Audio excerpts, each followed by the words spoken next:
ಸಂಡೂರಿನಲ್ಲಿ ಮತಗಟ್ಟೆಗಳಿಗೆ ಬಿಜೆಪಿ ಅಭ್ಯರ್ಥಿ ಬಂಗಾರು ಹನುಮಂತು ಭೇಟಿ ಕೊಟ್ಟಿದ್ದಾರೆ.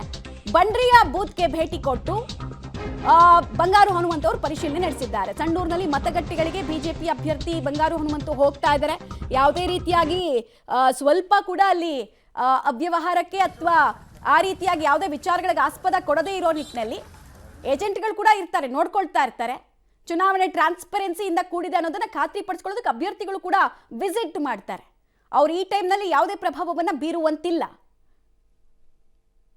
ಡೀಟೇಲ್ಸ್ ಕೊಡ್ತಾರೆ ಮುಖನಕತ್ತಿ. ಸದ್ಯಕ್ಕೆ ಇಲ್ಲಿ ತನಕ ಎಷ್ಟು ಪರ್ಸೆಂಟೇಜ್ನ ವೋಟಿಂಗ್ ಆಗಿದೆ, ಜನರ ಉತ್ಸಾಹ ಯಾವ ರೀತಿ ಕಂಡು ಬರ್ತಾ ಇದೆ?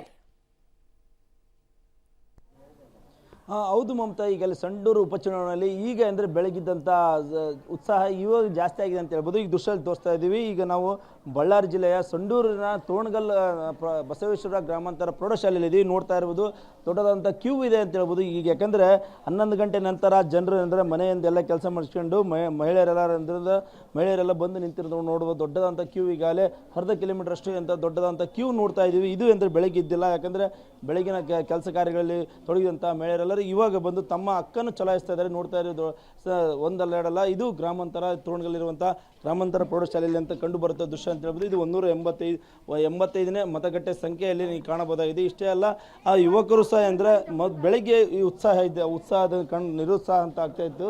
ಇವಾಗ ಏನಂದರೆ ಸಾಕಷ್ಟು ಯುವಕರ ದಂಡೆ ಏನಪ್ಪ ಅಂದರೆ ಮತ ಹಾಕಲು ಬಂದಿದ್ದಾರೆ ಅಂತ ಹೇಳ್ಬೋದು. ನೋಡ್ತಾ ಇರ್ಬೋದು. ಅಂದರೆ ಈಗ ಇದು ಸಾಕಷ್ಟು ಏನಂದರೆ ಇಲ್ಲಿ ಕಂಡು ಬರುವಂಥ ದೃಶ್ಯ ಅಂತ ಹೇಳ್ಬೋದು. ಬೆಳಗ್ಗೆ ಅಂದರೆ ನಗರ ಪ್ರದೇಶದಲ್ಲಿ ಮತ ಹಾಕೋಕ್ಕೆ ಸ್ವಲ್ಪ ನಿರುತ್ಸಾಹ ಇತ್ತು, ಆದರೆ ಗ್ರಾಮೀಣ ಪ್ರದೇಶದಲ್ಲಿ ಸಾಕಷ್ಟು ಉತ್ಸಾಹದಿಂದ ಮಹಿಳೆಯರಾಗಿರ್ಬೋದು, ವೃದ್ಧರಾಗಿರ್ಬೋದು ಸಹ ಅಂದರೆ ಬೆಳಗ್ಗೆ ಕೆಲಸಕ್ಕೆ ಹೋಗೋರಾಗಿರ್ಬೋದು ಮತ್ತು ಹೊಲಗದ್ದೆಗಳಿಗೆ ಹೋಗೋರು ಸಹ ಒಂದು ತಮ್ಮ ಮತವನ್ನು ಹಾಕಿ ಅಂದರೆ ತಮ್ಮ ಹಕ್ಕನ್ನು ಚಲಾಯಿಸಿ ಕೆಲಸಕ್ಕೆ ಹೋಗ್ತಾ ಇದ್ರು. ಅದೇ ರೀತಿಯಾಗಿ ಈಗ ಮಹಿಳೆಯರು ಅಂದರೆ ಗ್ರಾಮೀಣ ಪ್ರದೇಶದಲ್ಲಿ. ಓಕೆ, ಧನ್ಯವಾದ ತಮ್ಮ ಮಾಹಿತಿಗಾಗಿ ಮುಖನಕತ್ತಿ. ಸದ್ಯಕ್ಕಂತೂ ನೀವು ಗಮನಿಸ್ತಾ ಇದ್ದೀರಾ ಯಾವ ರೀತಿಯಾಗಿ ಸಂಡೂರು ಕಾಣಿಸ್ತಾ ಇದೆ ಅಂತ. ಸಂಪತ್ಭರಿತ ನಾಡಿನಲ್ಲಿ ಜನ ಏನ್ ತೀರ್ಪನ್ನ ಬರಿತಾ ಇದ್ದಾರೆ ಅನ್ನೋದು EVMನಲ್ಲಿ ಭದ್ರಗೊಳ್ತಾ ಇದೆ. ಅಭ್ಯರ್ಥಿಗಳ ಎದೆಯಲ್ಲಿ ಕೂಡ ಢವಢವ ಇದೆ.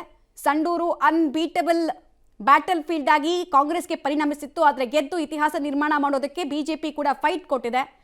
ನೋಡಬೇಕಾಗತ್ತೆ ಮತದಾರರ ಗುಟ್ಟು EVMನಲ್ಲಿ ಭದ್ರವಾಗ್ತಾ ಇದೆ.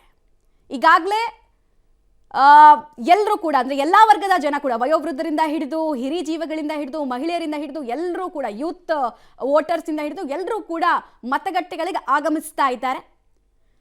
ಸಾಂಗೋಪಾಂಗವಾಗಿ ಸದ್ಯಕ್ಕಂತೂ ಅಲ್ಲಿ ಚುನಾವಣಾ ಪ್ರಕ್ರಿಯೆಗಳು ನಡೀತಾ ಇದೆ, ಬಿರುಸು ಪಡ್ಕೊಳ್ತಾ ಇದೆ. ಲಾಸ್ಟ್ 1.5 ಅವರಿಂದ ತುಂಬ ಸ್ಪೀಡ್ ಆಗಿ ವೋಟಿಂಗ್ ಪ್ರಾಸೆಸ್ ನಡೀತಾ ಇದೆ. ನಾನು ಆಗಲೇ ಹೇಳ್ತಾ ಇದ್ನಲ್ಲ, ಒಂದು 12:30 1 ಗಂಟೆ ಅಷ್ಟೊತ್ತಿಗೆ 35 to 40% ರೀಚ್ ಆಗ್ತಾ ಇದೆ ಅಂದ್ರು ಉತ್ತಮ ವೋಟಿಂಗ್ನ ನಿರೀಕ್ಷೆನ ನಾವು ಇಟ್ಕೊಳ್ಬೋದು. ಸದ್ಯಕ್ಕಂತೂ ಅದೇ ನಿಟ್ಟಿನಲ್ಲಿ ದಾಪುಕಾಲನ್ನ 3 ಕ್ಷೇತ್ರಗಳಿಗೆ ಸಂಬಂಧಪಟ್ಟಂತೆ ವೋಟಿಂಗ್ ಪರ್ಸೆಂಟೇಜ್ ಇಟ್ಟ ಹಾಗೆ ಕಾಣಿಸ್ತಾ ಇದೆ.